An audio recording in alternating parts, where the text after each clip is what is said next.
حالا شده که بری جلو آینه وایسی بگی خب من الان چرا استایلی که واسه خودمه، واسه مثلا شخصیت خودمه، یه چیزی که مثلا خودمو داره نشون بده رو ندارم، پیگیرش نیستم. میخوایم بریم با هم راجع به این موضوع صحبت کنیم، ببینیم میتونیم با هم دیگه به یه نتیجه برسیم که همه آدما میتونن، مثلا من میتونم یه استایل واسه خودم داشته باشم، میتونم یه فرمی داشته باشم که هر کی اینو ببینه، مثلا از دوست آشناها ببینه بگه که اینو همیشه میناست، مثلا یه چیزیه که اون همیشه میپوشه، اون شبیه شخصیت اونه، مثلا این شکلی، یه چیزی که مال خودمون باشه، نه اینکه مثلا شبیه این شومیزای زرد تره. قشنگه، کسی نمیگه اصلا قشنگ نیست، به خیلی هم ممکنه بیاد. ولی مثلا من الان میرم توی خیابون میبینم سمت چپم، راستم، روبروم، پشتم همه اینجوری هن که یه شومیز زرد کره‌ای پوشیدن با یه شلوار قهوه‌ای. خب اینجوری اصلا انگار یه لباس فرمه، میدونی چی میگم؟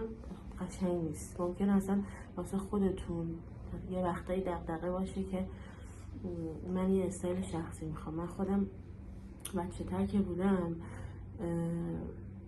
سنم که پایین تر که بود، این دغدغه رو داشتم که من چرا همه چی میپوشم، چرا یه استایل شخصی ندارم، یه چیزی که شبیه خودم باشه رو ندارم.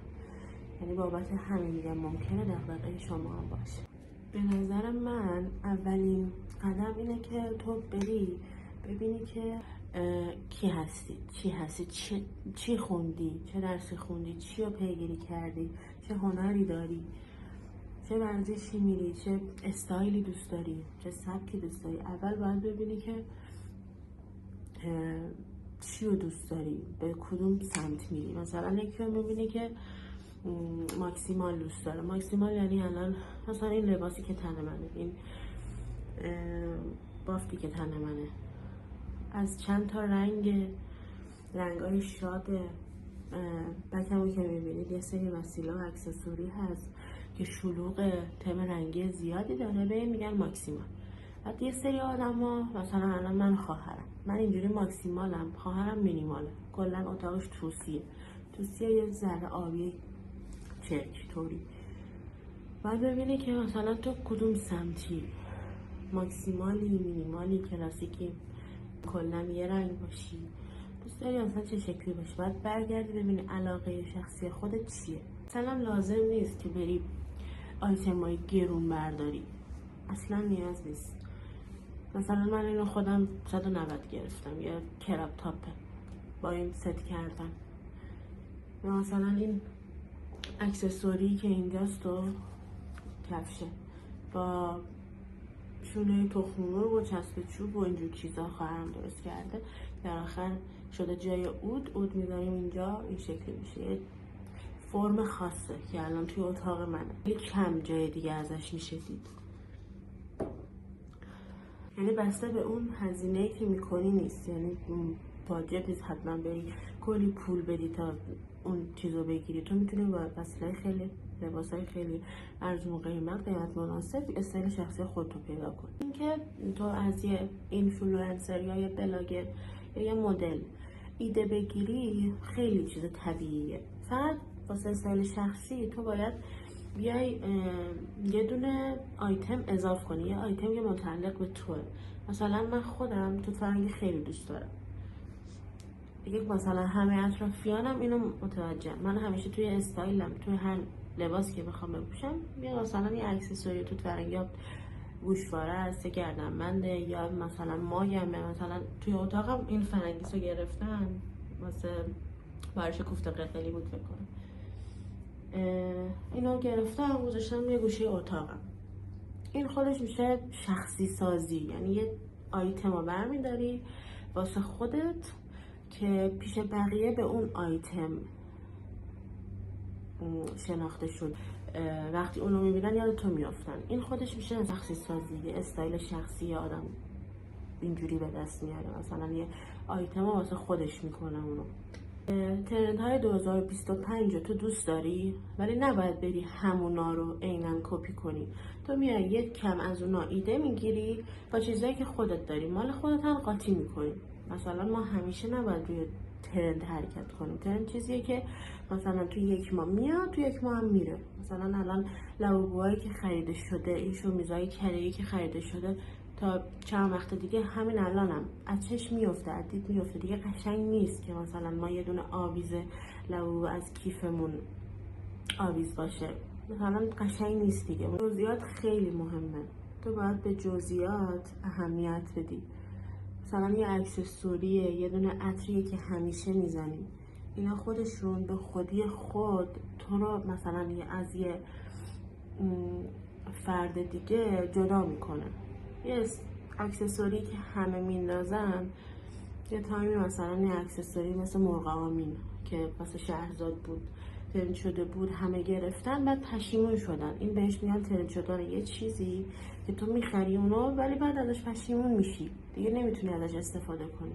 اگه بخوام 2 تا نکته مثلا حرفه‌ای بگم، اینه که برو رنگی که بهت میاد و بشناس، ببین چه تونالیتی به رنگ پوستت میاد، سرد میاد، گرم میاد، ببین چه رنگی تو رو زیباتر میکنه، تو رو دوست داشتنی تر میکنه از دید خودت. و دومیش فرم بدنته، ببین چه استایلی به فرم بدنت میاد. اصلا مهم نیست که تو چاقی، لاغری، توپلی، توپری، اصلا مهم نیست. تو باید فرم بدن تو تشخیص بدی که چه جوریه و چه استایلایی بهش میاد. آره، این 2 موردی که گفتم خیلی مهمه. رنگ مو مثلا، من همیشه چند سالیه که رنگ موهام قرمز بود. این یه استایل شخصی شده بود برام، این یه رنگ شخصی شده بود واسم که توی تونالیته قرمز بودم همیشه. این خودش شخصی سازیه، یه استایل موه که تو همیشه داریش. استایل شخصی هم اینجوری نیست، هدف این نیست که تو مثلا خیلی متفاوت باشی، خیلی خاص باشی، نه، همچین چیزی نیست. اینه که تو شبیه خودت باشی، شبیه چیزی که دوست داری، شبیه چیزی که خوندی، شبیه عقایدت، شبیه اینا باشی، نه چیزی که واسه یکی دیگه است، واسه کل جامعه است.